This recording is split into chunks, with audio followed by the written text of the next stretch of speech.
శ్రీ గుబ్బూరి వెంకటానంద రాఘవరావు గారి విజ్ఞాన నిరతుడు నన్నయ భట్టారకం 7వ భాగం 1/9/24 భారతీయుల మూలకాలు ఎలిమెంట్స్ అనేవి తెలియదు అని పాశ్చాత్యులు ఎద్దేవా చేస్తారు అని చెప్పి నిన్న దానికి మనవాడు ఇప్పుడు చెప్పారా వెరిపప్పలారా అని చెప్పారు. ఇప్పుడు ఎలా దాన్ని వివరిస్తారు?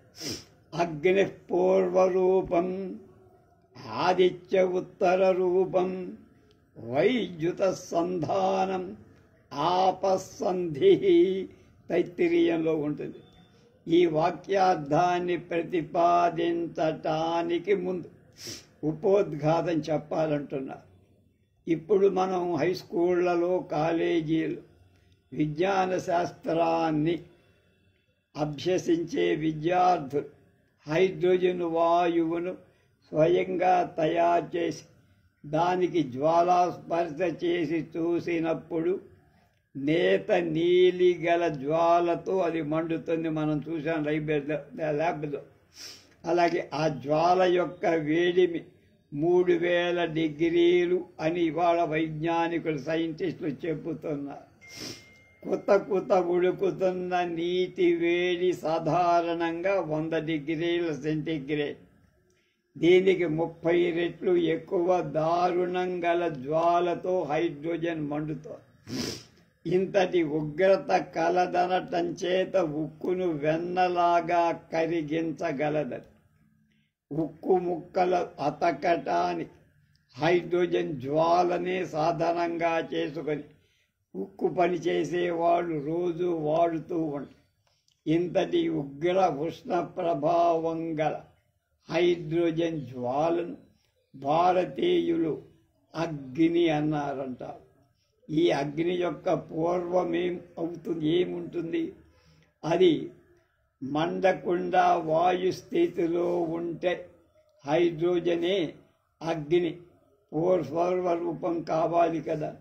ఇవాళ హైడ్రోజన్ అని చెప్పబడే వాయువునే మొదట భారతీయులు అగ్ని పూర్వరూపం అని వ్యవహరించి నాటి అగ్ని పూర్వరూపమే నేటి హైడ్రోజన్ అని తెలుసుకోవటం ముఖ్యమంటున్నా.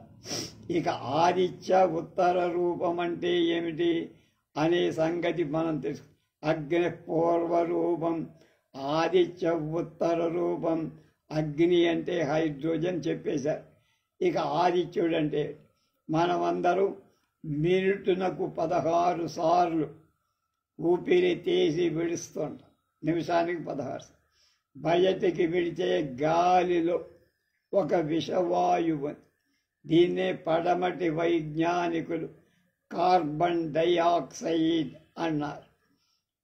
కర్బన ద్విఆమ్లజనితం అన్నారు. పూర్వం చిన్నప్పుడు మనం అలా చదువుకుని. ఈ విషవాయువుని ఎప్పటికప్పుడు వెంటనే పరిహరించడానికి అంటే తీసేయటం ఏదో ఒక ఏర్పాటు జగద్రక్షకుడు చేయని పక్షంలో విశ్వమంతా ఈ విషవాయువుతో నిండిపోయి ప్రాణికోట్లు నశిస్తాయి. ఎక్కడ కార్బన్ డైఆక్సైడ్ ఎక్కువ ఉంటుందో అక్కడ ఆక్సిజన్ ప్రవేశించలేదు. అందువల్ల మనకి ఆక్సిజన్ అందక ప్రాణాలు. అలాంటి ఉపద్రవం ప్రాణులకు సంభవించకుండా పరమేశ్వరుడు ఒక చక్కని ఏర్పాటు చేసి లోకతంత్రాన్ని నడిపిస్తాడు. మనం విడిచేస్తున్న నిశ్వాసంగా వదులుతున్న కార్బన్ డైఆక్సైడ్ పేరుగల విషవాయువులో కార్బనం అనేటువంటి బొగ్గు ధాతువు, ఆక్సిజన్ అనబడే వాయువు 2 చేయాలి. CO2 అంటాంగా మనం. సూర్యకాంతి ప్రసరించుతున్నంతసేపు ఓషధులలో ఉన్న ఓషధువులు మొదలైన వృక్షజీవులు ఈ వాయువును భేదించి అందులో ఉండేటువంటి కార్బన్ డైఆక్సైడ్లో కార్బన్ని తీసుకొని బొగ్గు ధాతువును తమ శరీర నిర్మాణం కోసం గ్రహించి ఆక్సిజన్ శుభ్ర స్థితిలో విసర్జిస్తుంది. ఆక్సిజన్ వదిలిపడుతుంది. అందువల్లే పగలు చెట్ల కింద పడుకోమంటారు, రాత్రి చెట్ల కింద పడుకో. పగలు కార్బన్ డైఆక్సైడ్ని గ్రహించి ఆక్సిజన్ వదులుతుంది కనుక సుఖం. ఈ సందర్భంలో చెట్ల ఆకులలో ఆకుపచ్చని రసం క్లోరోఫిల్ తయారవుతుంది. దానికి కావాలంటే కార్బన్ డైఆక్సైడ్లో. ఆ మూలంగా వృక్షాలు పర్ణవంతాలు, పుష్పవంతాలు, ఫలవంతాలు. దీన్నే ఇంగ్లీషు వైజ్ఞానికులు ఫోటోసింథసిస్ అంటారు, కిరణజన్య సంయోగ క్రియ. ఈ విజ్ఞానం ఋగ్వేదం 8వ మండలం 90వ సూక్తం 14వ మంత్రంలో చక్కగా వివరించబడిందంటున్నారు గొబ్బూరి వారు. అర్కమభితో వివిశ్రే బృహద్దతస్థౌ భువనస్వేంతః పవమానో హరిత అవివేశ. మళ్ళా అర్కం అభితో వివిశ్రే బృహద్దతస్థౌ భువనేష్వంతః పవమానో హరిత అవివేశ. ఋగ్వేదం 8వ మండలం 9వ అనువాకం సూక్తం 14వ మంత్రం. సూర్య భగవానుడు భువనాల మధ్య, లోకాల మధ్య ఉన్నత స్థానంలో చక్కగా ప్రకాశిస్తున్నాడు. పవిత్రీకరణ దక్షుడై అంటే చెడుని తీసేసి మంచిని ఉంచేవాడై, పవమానుడు ఆకుపచ్చ వర్ణం ధరించి ఓషధీ పర్ణాలను ఆవేశిస్తున్నారు చెప్పాడు. అదే మరి కనుక ఇందువల్ల ఏం తేలుతోంది? సూర్యకాంతి సమక్షంలో వృక్షాలు వాతావరణంలో వాయువులను భేదించి తమకు అవసరమైన పదార్థాలు తీసుకొని ఆహార పదార్థాలు కార్బోహైడ్రేట్ తయారు చేస్తాయి. తమకు అవసరం లేని పదార్థాలు వదిలేస్తాయి. దీని మూలంగా గాలిని శుభ్రం చేస్తున్నాయి. అలా వృక్షాల చేత విడవబడిన శుభ్ర వాయువులను పాశ్చాత్యులు ఆక్సిజన్ అన్నారు.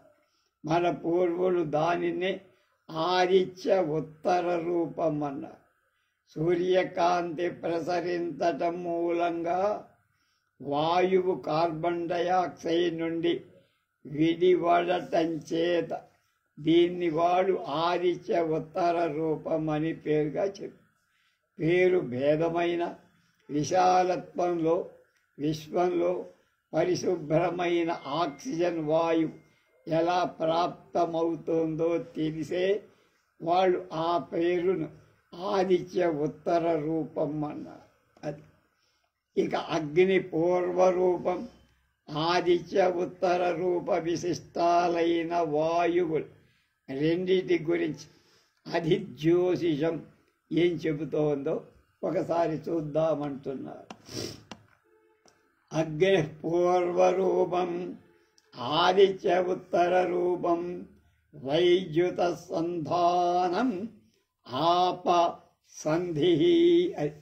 అగ్ని పూర్వరూపనామ వాయువుకు ఆదిత్య ఉత్తర రూపనామ వాయువుకు విద్యుత్ సంబంధమైన అంటే ఎలక్ట్రిసిటీ వాటి మధ్య పంపితే సంధానం కలిగిన పక్షంతో జలం ఏర్పడుతుందిగా.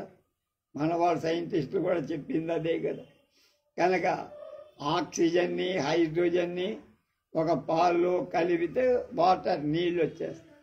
కనుక మన కాలేజీలో నీటి రచన కాంపోజిషన్ ఆఫ్ వాటర్ గురించి పరిశోధన చేసే విద్యార్థులు ఈ వాయువులను ఒక గొట్టంలో జాగ్రత్తగా పెట్టుకొని వాటికి అందేటట్లుగా మెరుపును ఎలక్ట్రిక్ స్పార్క్ మెరిసేటట్టుగా చేస్తారు. ఆ మెరుపు ఫలితంగా నీళ్ళు ఏర్పడతాయి. ఇలా ఏర్పడి నీళ్ళు అని చెప్పడం ఎలాయా? నువ్వేదో అన్నావు కానీ నీళ్ళు అని చెప్పడం ఎలా? చక్కని నీలిమఛాయ బ్లూ కలర్ మైలు తొత్తం కాపర్ సల్ఫేట్ స్ఫటికాన్ని జాగ్రత్తగా వేడి చేస్తే ఏమవుతుంది? అందులో ఉండే స్ఫటిక జలం వాటర్ ఆఫ్ క్రిస్టలైజేషన్ ఎగిరిపోయి మైలు తొత్తం తెల్లటి పొడి అయిపోతుంది. ఆ పొడికి మెరుపు మెరియించిందేనప్పుడే ద్రవ బిందువులతో సంపర్కం కలిగిస్తే మళ్ళా నీలి రంగు పొందుతుంది. ఎప్పటికప్పుడు అది ఏర్పడుతుంది. కాబట్టి అగ్ని పూర్వరూప ఆదిత్య ఉత్తర రూపాలని పూర్వ భారతీయ వైజ్ఞానిక్ హైడ్రోజన్ ఆక్సిజన్ అని నవీనులు పేర్లు పెట్టి ఏ వాయువులతో పనిచేస్తున్నారో ఆ రెండిటికి విద్యుత్ సంపర్క రూపమైన సంధానం లభించినప్పుడు జలం ఏర్పడుతుంది. ఈ సంగతి పూర్వకాలంలో భారతీయులకు ఆనాడే తెలుసురా అన్నారు. ఈ అధిజ్యోతిష విషయాన్ని దివ్యంగా రుజువు చేస్తారు. ఇలా 4 అధికరణాల ప్రశంస ముగించి అధిలోక అధికరణానికి వద్దాం. అధిలోకం పృథివీ పూర్వరూపం, ద్యౌః ఉత్తర రూపం, ఆకాశ సంధి, వాయు సంధానం. తైత్తిరీయం ఇదంతా భరణి కప్పులు పోలినట్లుగా భూమి అంతరిక్షం అంటే ఈ రెండు కూడా దివి, ఈ రెండు కూడా పృథివిగా ఉంటాయి, కనపడతాయి భరిణలాగా. కింద భరిణము భూమి, పై భరిణము అంతరిక్షం లేకపోతే దివి. కనుక పృథివి పూర్వరూపం, ద్యౌ ఉత్తర రూపం. వీటికి వాయువు సంధానకర్త. సంధాన ఫలితంగా వచ్చేదేమిటి? ఆకాశం. కనుక నన్నయ్య భట్టాల తైత్తిరీయ ఉపనిషత్తు విజ్ఞానంతో ఋగ్వేద విజ్ఞానాన్ని మేళవించి భూసతికి దివంబునకు పుల్పసగంగా సమాగం అమ్మం అయ్యిందని ఎంతో చక్కగా ఇందాక నిన్న చెప్పిన పద్యాలు చెప్పారు. ఆ సమాగమం శరత్ సమాగమం. శరద్ ఋతువు వర్ష ఋతువు వెంట వస్తుంది. వర్షాకాలం అధిక వర్షపాతం చేత వాతావరణమంతా నీటి ఆవిరితో నిండి ఉంటుంది. అలా నీటి ఆవిరితో విశేషంగా ఉన్న వాతావరణంపై చంద్రకాంతి ప్రసరించిన ఆ కాంతికి చక్కని వెన్నెలతో కూడిన విశిష్టమైన తేజస్సు కలిగి చాలా రమ్యంగా ప్రకాశిస్తుంది. శరత్కాలపు వెన్నెలను ప్రశంసించని కవి మన దేశంలో లేడేవాడు, ఉండబోడు కూడా. గేదె పెరుగును కాళిదాసు మహాకవి మాహిషంచా శరచంద్ర చంద్రికా ధవళం దధి అది శరత్కాలంలో ఉండేటువంటి తెల్లగా ఉండే గేదె పెరుగు వేసి పెట్టమ్మా నాకు అని ఒక చాటువులో చెప్పాం కదా. అది శరత్కాలపు వెన్నెలకు గల వింత తేజస్సు ప్రకృతి సౌందర్య విశేషంలో మిక్కిలి ప్రశంసాపాత్ర. కాబట్టి ఋగ్వేద కాలం నాటి నుండి భారతీయ కవివరుల చేత శరచంద్రికా ధావళ్యం తెల్లదనం కొనియాడబడుతుంది. ఋగ్వేదం 2వ మండలం 4వ సూత్రంలో నీటి ఆవిరితో కూడి తేజోవంతమైన కాంతి ఎలా ఉంది? జౌరివస్మయ మానో నభూభి, జౌరివస్మయ మానో నభూభి అని వర్ణించబడి. కాబట్టి ద్యావా పృథివీ దంపతుల శరత్ సమాగమం తేజో విశిష్టమై సకల ప్రమోదకరమై వెలసిల్లటం ఎంతో గొప్పగా ఉన్న ప్రకృతి సత్యమంటారు గొబ్బూరి వారు. ఇంతవరకు మన భూసతి కిందనే పద్యంలో పూర్వ భాగంలో ఉన్న అంశాలు మాత్రమే మాట్లాడుకోవాలి. ఇక ఉత్తర భాగ అంశాల్లోకి వెళ్దాం. అందులోకి వెళ్ళటానికి తెలుసుకోవడానికి చాలా ఉన్నాయంటూ 10వ అధ్యాయంలోకి వచ్చారు. మహర్షి మండలోపాసిత రాజహంస అని హెడ్డింగ్ పెట్టారు. మహర్షి మండలం అంటే సప్తర్షి మండలం. నక్షత్ర రూపాలతో ఎందు ప్రకాశిస్తున్నారో ఆ నక్షత్ర మండలం అన్నారు. మన భారతదేశంలో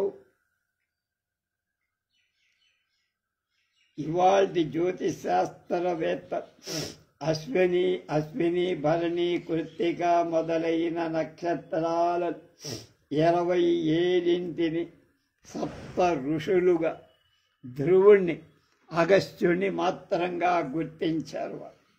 తక్కిన చుక్కల గురించి మన దేశంలో ఇప్పుడు ప్రబలి ఉన్న అజ్ఞానం చాలా దుఃఖాన్ని కలిగిస్తోందంటున్నారు.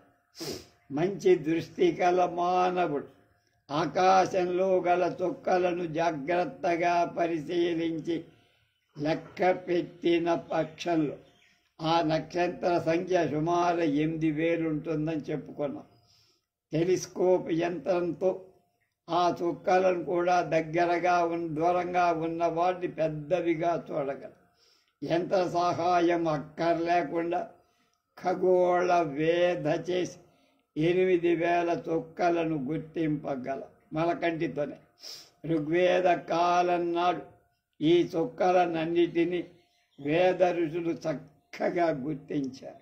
వర్గీకరణం కూడా కేటగరైజ్ అంటామే, గుంపులుగా చేర్చి గుంపులు సూచించే ఆకారాలను బట్టి వాటికి పేర్లు పెట్టి మన ఇళ్లలో స్త్రీలు ఉదయం లేవగానే ముగ్గుతో బొట్లు పెట్టి ఆ బొట్లను చుక్కలంటాం అనేక విధాలుగా గీతలతో కలిపి గుమ్మడి పండ్లు, మెలికలు గల పాములు, వింత వింత పువ్వులు మొదలైన దృశ్యాలు వాటిని ముగ్గులుగా వేస్తారు. అదేవిధంగా ముత్యాల నభోరంగంలో మెరిసే చుక్కలను వేద ఋషులు తమ భావనా శక్తిని బట్టి అనేక విధాలుగా ఒకదానితో ఒకటి కలుపుకొని నప్పుడు ఏర్పడే ఆకారాలను బట్టి ఒక్కొక్క చుక్కల గుంపు ఒక్కొక్క పేరు ఏర్పాటు చేసి దేశం రాష్ట్రాల కింద రాష్ట్రాలు జిల్లాలు తాలూకా కింద ఎలా విభజిస్తాము అలాగే అనుకోండి. కనుక 8,000 చుక్కలను వేద ఋషులు సుమారు 180 వర్గాలుగా కేటగరైజ్ చేశారు అని వాటికి పేర్లు కూడా పెట్టి వేదంలో పురాణంలో ఈ నక్షత్ర నామాలు శాశ్వతంగా నిలిచివని ఈ పేర్లు భరత భూమి నుండి ఇతర దేశాలకు వ్యాపించి పాశ్చాత్యుల నోళ్లలో నలిగి వింత రూపాలు పొంది సూటేసుకొని కోటు బూట్లు ధరించి దొరటోపీ పెట్టి మన మిత్రులని వింత వేషంతో నాటక పాత్ర ధరించిన మనం ఒకప్పుడు గుర్తించలేకపోవచ్చు, గుర్తుపట్టలేరు. కానీ ఆ వేష భాషలను విడిచినప్పుడు స్వస్వరూపంతో మన వాళ్ళు మన ఎదట నిలిచి మనకి ఆశ్చర్యాన్ని కలిగిస్తారు. అలాగే నక్షత్ర విషయాలు కూడా అంతే అంటున్నారు. వేద పురాణ ప్రసిద్ధాలైన భారతీయ నక్షత్రాల పేర్లను వాటి అధిదేవతలను పాశ్చాత్య దేశాల వాడు నేటికి వ్యవహరించే పేర్లతో సమన్వయం చేసి పట్టికలు తయారు చేసి ఈ గ్రంథంలో అనుబంధంగా నేనిచ్చాను చూడండి అంటున్నారు. ఈ పట్టికలను ఎంత జాగ్రత్తగా పఠించి జీర్ణం చేసుకుంటే అంత మేలు మన సంస్కృతికి చేకూరుతుంది. వేద పురాణ వాంగ్మయమంతా మనకప్పుడు కరతలామలకం అవుతుంది. మన దేవతలంతా అప్పుడు వాళ్ళ వాహనాలతో, ధ్వజాలతో, వాళ్ళు చేసే ఘనకార్యాలతో, వాళ్ళకి మనం చేయాల్సిన పూజా ఆరాధనతో కూడిన పండుగ దినాలతో మన ఎదుట ప్రత్యక్షం కాగలదు. మన ప్రాచీన సంస్కృతి అంతా నవీన వైజ్ఞానిక పరీక్ష అగ్ని ఆగి నిలిచి వన్నెకెక్కి ప్రకాశించగా మనలను ఆదేశించిన దెయ్యం పారిపోదు. ఆ నక్షత్రాల పట్టిక ఈ గ్రంథ పఠనంలో అనేక సార్లు తడవాల్సి వస్తుంది. ప్రస్తుతం రాజహంస వృత్తాంతం చూద్దాం. ఉత్తరాకాశ స్థిత నక్షత్రాలలో ఇదొక ప్రసిద్ధమైన నక్షత్ర సమూహం. ఒకటే కాదు, వేదాలలో హంస చాలా చోట్ల రమ్యంగా వర్ణింపబడి పాలవెల్లి మిక్కిలి దట్టంగా తోచే చోట్ల అంటే జ్యేష్ఠ, మూల, పూర్వాషాఢ, ఉత్తరాషాఢ ప్రాంతాలలో పైన శ్రవణ నక్షత్రాల దగ్గర దీన్ని చూడగలరు. అలాగే దీని ఆకారం ఈ దిగువ చిత్రం చెబుతోంది. ఇందులో 1 నుంచి 6 వరకు సంఖ్యలు గల చుక్కలు, మధ్య గీతలు గమనించి సరళంగా లేని ఈ గీత 3 అంచెలు గల చోట వంగినట్లు ఉంటుంది. ఈ రేఖకు 3 వద్ద అడ్డంగా 4, 5 సంఖ్యల సరళ రేఖ ఉంది. మొత్తం మీద 1, 2, 3, 4, 5 సంఖ్యలు గల చుక్కలు ఒక శిలువ క్రాస్ ఆకారం కలిగి ఉంది. వీటి ఆకాశంలో శ్రవణ, ధనిష్ట నక్షత్రాల మధ్య మనం చూడగల క్రాస్ లాగా. హంస మీద భాగాన్ని ఉత్తరంగా దేదీప్యమానమైన తేజస్సుతో మెరసే వేగ అభిజిత్ నక్షత్రం అని చెప్పుకున్న కిందసారి వచ్చింది. మన కాంతి విషయంలో అగ్రగణ్యమైన ఫస్ట్ మ్యాగ్నిట్యూడ్ స్టార్ నక్షత్రమని ప్రసిద్ధి గల ఈ వెగా నక్షత్రమే బ్రహ్మ అని కొందరు చెప్తారు, కానీ అది కాదన్న. ఈ వెగా అనేటువంటిది ఏది అభిజిత్ నక్షత్రం అన్నమాట. కనుక చతుర్ముఖుడు దీని కాదు, పక్కనుంటాడే. అది ఈ వివరాలను మళ్ళా వద్దాం. ముందు రాజహంస చుక్కలను గురించి ఋగ్వేదంలో వివరాలు తెలుసుకోవాలి. రాజహంసను వేదం హంస అనే చెప్పింది. ఈ వివరాలు మళ్ళీ వద్దాం చెప్పింది. భీభత్సూనాం సయుజం హంసమాహు అపాన్ దివ్యాం సఖ్యే శరంతం. 10వ మండలం 124వ సూక్తం 9వ మంత్రం. మిక్కిలి కలత చెంది భీభత్సంగా ఉన్న దివ్య ఆపగా జలానికి, ఆపగా అంటే సముద్ర జలానికి నెమ్మది కలిగిస్తూ చరిస్తున్న పక్షి రూపాన్ని హంస అని పేరు. భీభత్సూనాం సయుజం హంసమాహు అపాన్ దివ్యాం సఖ్యే చరంతం.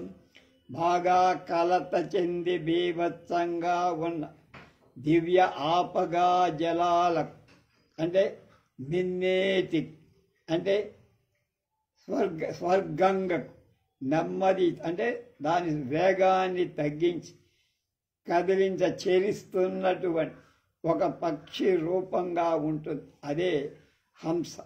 మిక్కిలి కలత చెంది బీభత్సంగా ఉన్న దివ్య ఆపగా జలాలు ఏమిటవి? దివ్యాపగా అంటే ఆకాశగంగ. జ్యేష్ఠ నక్షత్ర ప్రాంతంలో చాలా దట్టంగా ఉండే మిల్కీవే పాల వెల్లినే వేద ఋషులు క్షీరసాగరం అన్నారు. అందులో నక్షత్రాలు కాంతివంతంగా ఉంటాయి, దగ్గరగా ఉంటాయి, సాంద్రంగా ఉంటాయి ఒక రకం. అది క్షీరసాగర్. విష్ణు భగవానుడు క్షీరసాగర శయను. విష్ణుమూర్తి యాదవ కులేశుడై అయినటువంటి శ్రీకృష్ణ శ్రీహరి అని కూడా చెప్తారు. అది పురాణ ప్రతి. యాదవ కులానికి హరివంశం అని పేరు కదా, కనుక ఆ కులం యొక్క చరిత్ర వర్ణించే గ్రంథమే హరివంశం కదా. దాన్ని ఎర్రాప్రకడ తెనిగించాడు కదా ఈ శ్రీకృష్ణుడు. ఈ హరికులేశుడు, హరికులేశ శబ్దం యూరప్ ఖండంలో హెర్క్యులస్గా మారిపోయింది. అది విశాఖపట్నం, వైజాగ్, కాళీఘట్టం, కల్కడ ఎలా మారిందో హరికులేశ శబ్దం హెర్క్యులస్ శబ్దంగా మారంటే మంచి బలవంతుడు, అంతకు మించిన బలం కలవాడు ఎవడు లేడు కనుక ఆయనకు హరికులేశుడు అనే పేరు. అదే హెర్క్యులస్గా వాడుతుంది.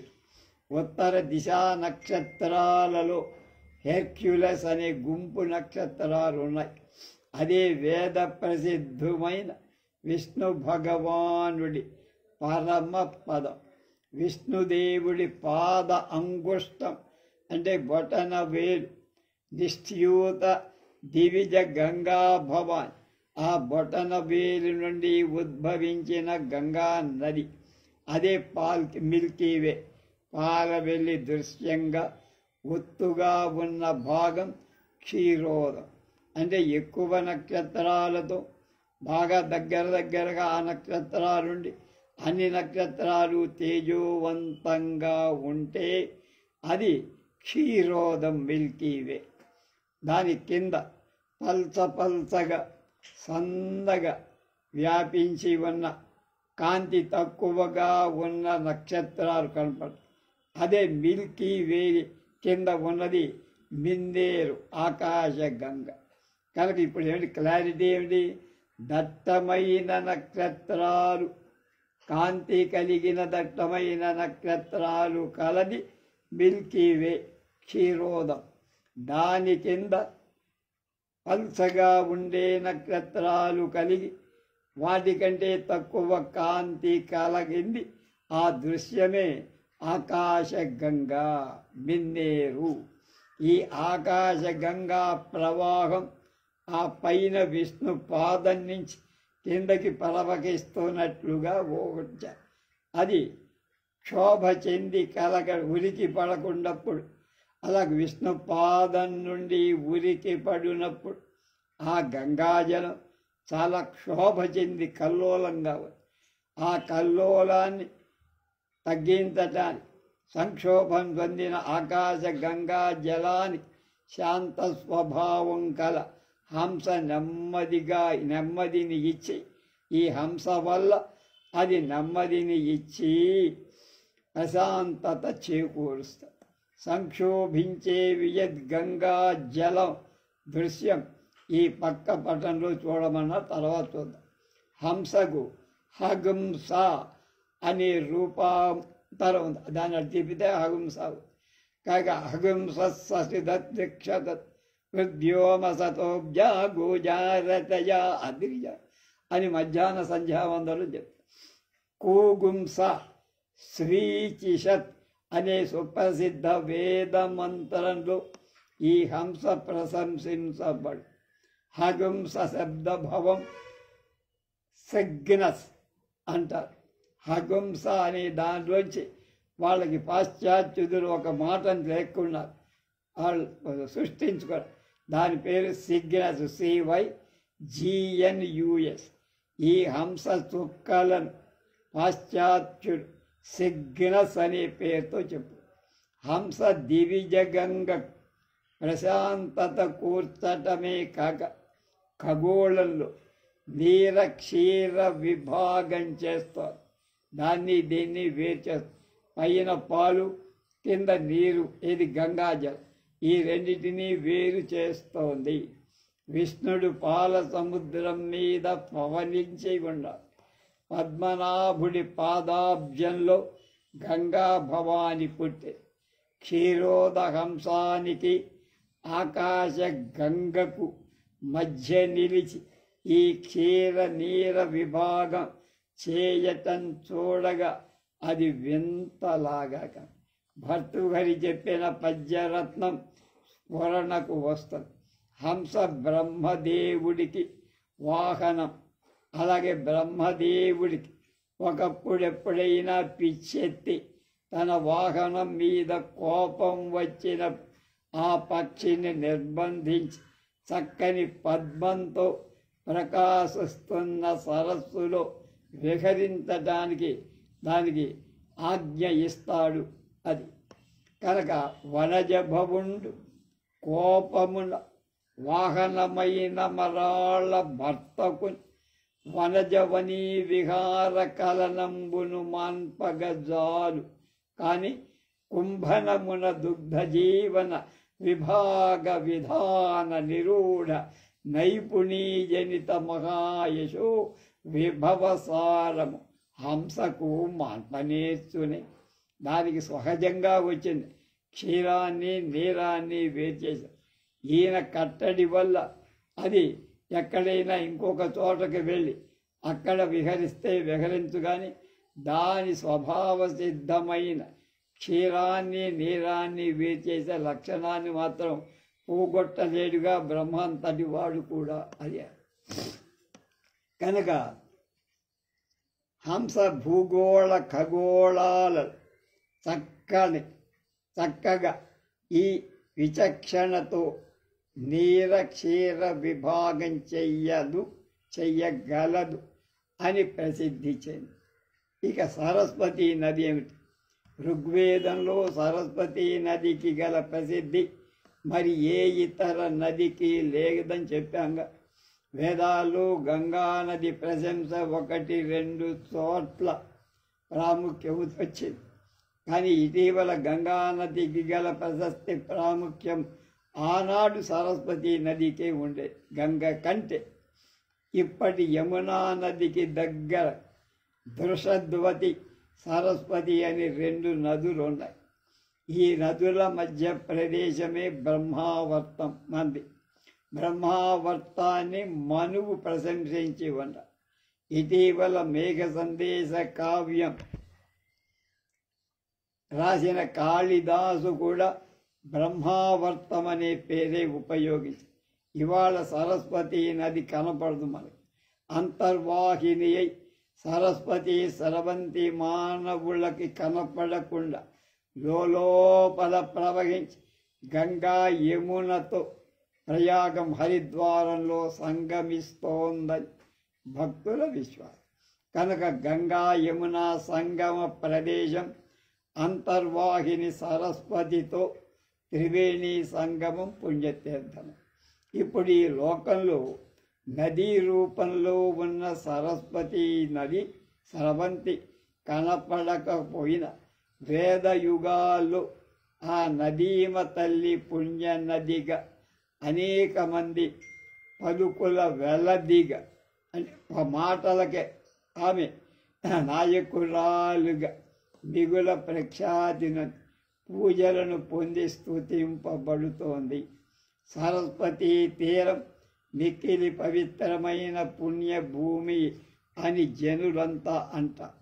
పుణ్య ప్రదేశంలో జరిగిన యజ్ఞయాగ దేవతలకు చాలా ప్రీతికరాలని సరస్వతీదేవి అలాంటి పుణ్యయాగ పరులలో ఆవేదించి కవిత్వ ఉద్రేకం కలిగించి మంత్రద్రష్టలను శృతి సూక్త కర్ణనా పరులను కావించి అనుగ్రహిస్తుందని, అంటే వేద మంత్రాలు విని అర్థం చేసుకొని చెప్పగలిగిన శక్తి ఇస్తుందని నాటి భక్తులు విశ్వసించి సరస్వతీ నదీ దేవతగా వాగ్దేవతగా ఆర్యులు పూజించి స్తుతించిన క్రమం సంగ్రహంగా పరిశీలించటం చాలా ప్రయోజనం.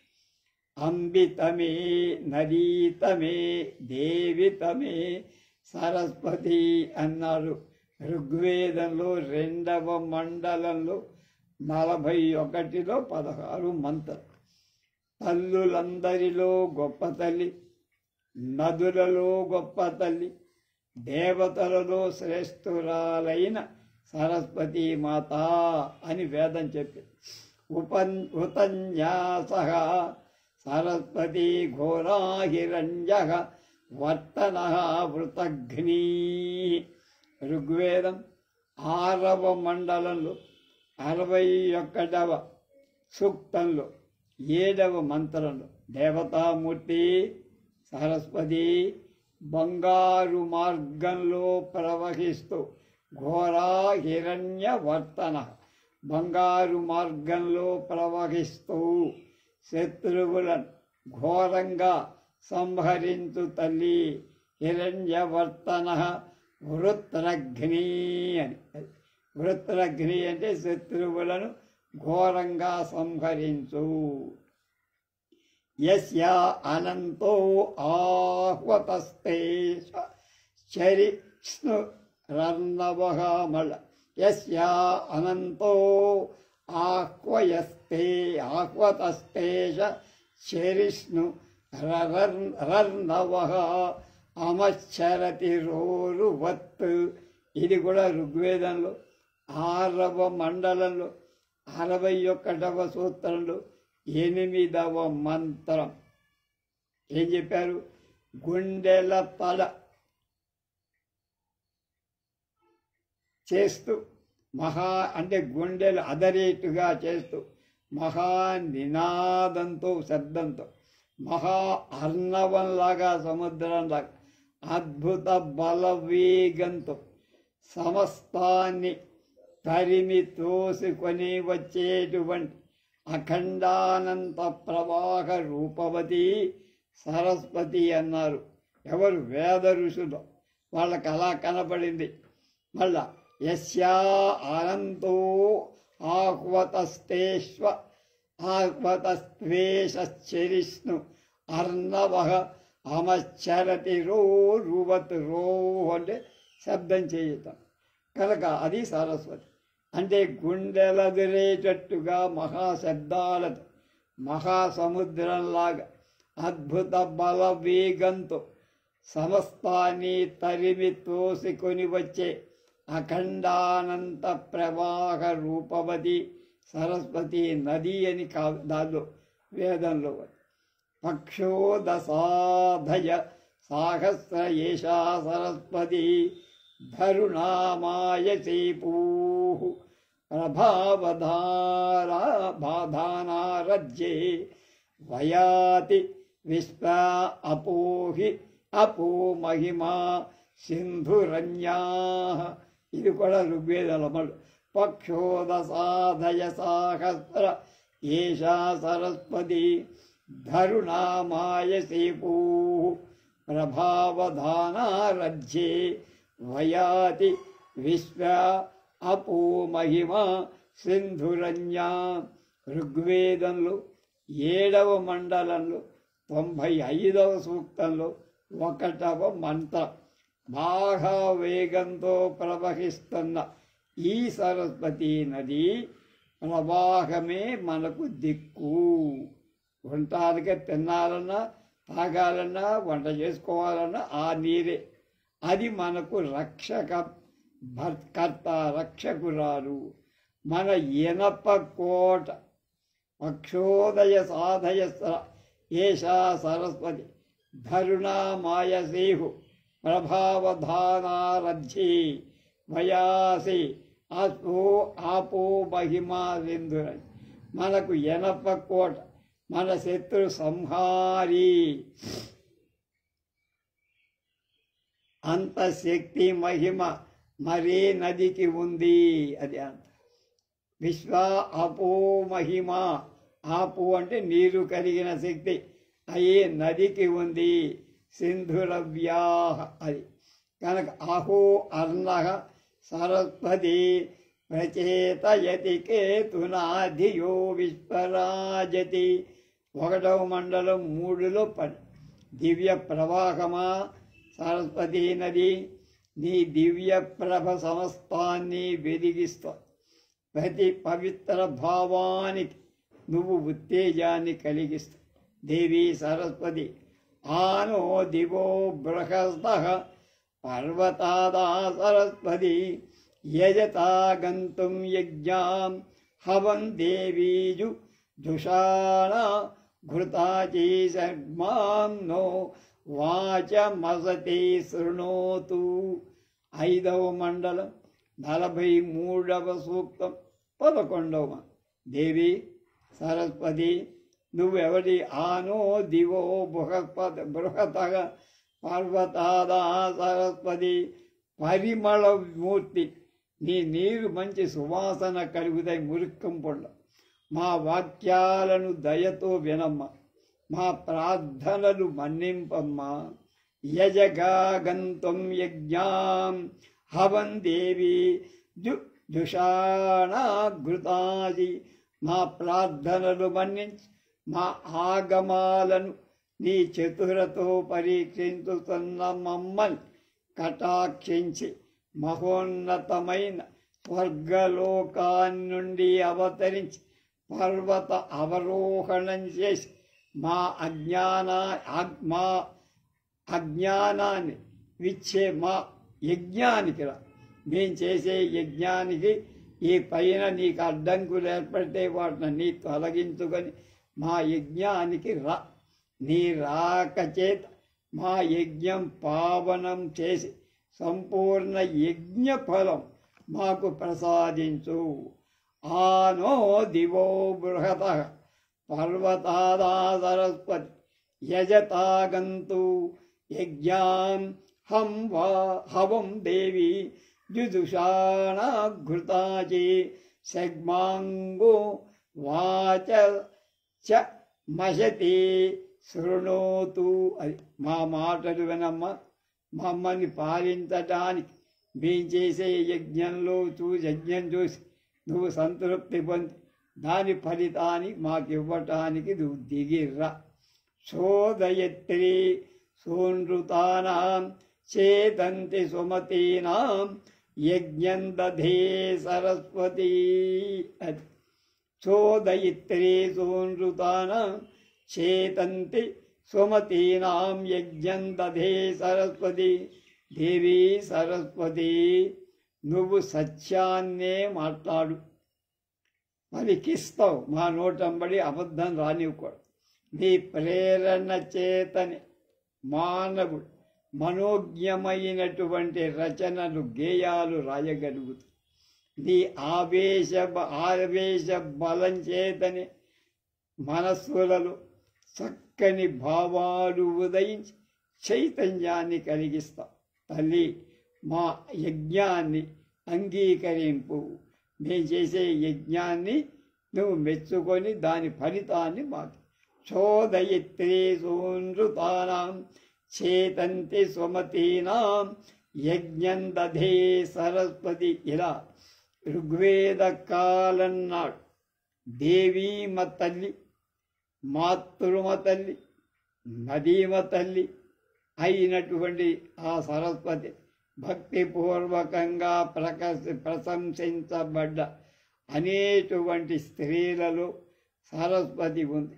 పాండవుల వనవాసం నాటి కామ్యక వనస్థమైన యొక్క నదీ మాత్రంగా గ్రహింపబడి, అంటే పాండవుల కాలంలో నదిలాగా సామాన్యమైందిగానే వర్ణింపబడి తెల్లతామరలు కలువలు మొదలైన పూల చేత అలంకరింపబడి ఆ పుష్ప రజసౌరభాన్ని గ్రహిస్తూ క్రౌంచ హంసాది పక్షులకు ఆశ్రయమిచ్చి ప్రముదితయై నిర్మల ఆకాశంలో చక్కగా మెరుస్తున్న గ్రహ నక్షత్ర గణాలతో కూడి ప్రకాశించే చంద్రుడి ప్రతిబింబింప చేస్తూ చల్లని తేట నీటితో సంపూర్ణంగా ప్రశాంతంగా ప్రవహిస్తున్న పుణ్య స్రవంతి సరస్వతీ తీర్థ ప్రశంస మాత్రం ఈ ఘట్టంలో వ్యాసరచిత భారతంలో ఉంది. బహుకాలం నుండి ఎవ్వళ్ళకీ కనపడకుండా నామమాత్రావశిష్టమైన సరస్వతీ నది అంతర్వాహినిగా ఉండది. ప్రశంస వదిలి సకల విద్యాధిదేవత అయిన జగదంబ సరస్వతిని, దేవీ సరస్వతిని వర్ణించటానికి పూనుకోవటంలో నన్నయ్య భట్టారకుడు ప్రదర్శించిన ప్రతిభ అద్భుతం. సంహితాభ్యాసుడైన నన్నయ భట్టారకుడు అంటే వేదాన్ని అమూలంగా తెలిసి వాడవాడు ప్రదర్శించిన ప్రతిభాత వేద గర్భితమైన విజ్ఞానాన్ని స్మరించుకుంటూ వేద సంపాదకుడైన వ్యాసుడే ఎత్తుకోకుండా విడిచిపెట్టిన విజ్ఞానాన్ని సంస్కృత భారతంలో కృష్ణద్వైపాయనుడే తడవక విడిచిన వేద విజ్ఞానాన్ని తెలుగు ప్రజలపై గల అత్యంత ఆదరాభిమాన చోదితు మూలంలో లేని మహోన్నత విషయాల్ని గురించి నేర్చి నన్నపార్యుడు తెలుగు భారతంలో కూర్చి మనకు అందించి ధన్యుడై తెలుగు జాతికి శాశ్వతంగా వంజుడయ్యా. నేను విజ్ఞాన జిజ్ఞాసువును పరమ సత్యాన్ని ధ్యానించి సత్యం పరం ధీమహి అని సత్యాన్ని ప్రవచిస్తా. పై వాక్యాల యథార్థాన్ని నిరూపించటానికి ఋగ్వేదంలో మరి 2 మంత్రాలు ఇక్కడ ఉన్నాయి. అందుకటి బ్రహ్మ సర్వస్వతుల భార్యాభర్తృ సంబంధ నిరూపణ. మూల భారతంలో సరస్వతి ఎవరు, ఆమెకు బ్రహ్మకు భార్య ఎలా అయిందో, సృష్టికర్త బ్రహ్మ ఏ స్త్రీ సృష్టించిన ఆమె అతని కూతురే అవుతుంది కదా. వాళ్ళని తాను సృజించిన ఒకానొక కూతుర్నే బ్రహ్మ భార్యగా గ్రహించటానికి అని చెప్పటానికి కారణమైన బీజవాక్యం వేదంలో ఉన్నది. ఆ మంత్రార్థం బాగా తెలిస్తే నన్నయ్య భట్ సంస్కృత మూలంలో గల నదీ సరస్వతి ప్రసంగాన్ని విడిచిపెట్టి వాణి హిరణ్య గర్భ దాంపత్యాన్ని చెబుతూ జావా పృథివీ దాంపత్యానికి ఉపమానంగా బ్రహ్మ సరస్వతి దాంపత్యాన్ని ఏరుకొని చక్కగా చెప్పారు. కనుక ఆ వేద మంత్రం ఏమిటో మనం రేపు తెలుసుకుందాం. స్వస్తి.